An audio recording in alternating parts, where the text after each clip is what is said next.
Setelah berkas perkara lengkap, Fadilah, tersangka kasus penganiayaan dokter koas yang videonya viral beberapa bulan lalu, dilimpahkan ke Kejaksaan Tinggi oleh Polda Sumatera Selatan.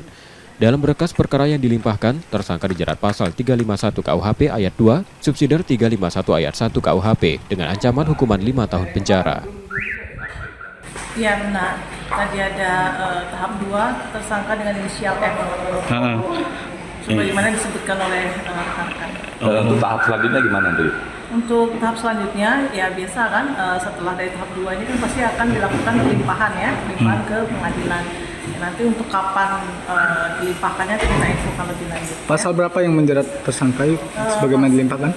Untuk primernya pasal 351 ayat 2, ya, kemudian kalau subsidiarnya pasal 351 ayat 1. Berarti untuk penahanannya sekarang statusnya di Jaksa, Bu, ya?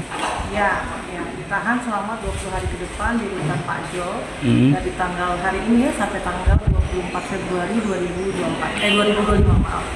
Jadi artinya saat ini Jaksa Penuntut Umum sedang menyusun surat dakwaan ya? Iya. Setelah menerima berkas dan tersangka, Kejati Sumsel langsung menahan tersangka di rutan Pak Jo Palembang selama 20 hari ke depan. Yudi Kiswanto, Kompas TV, Palembang, Sumatera Selatan.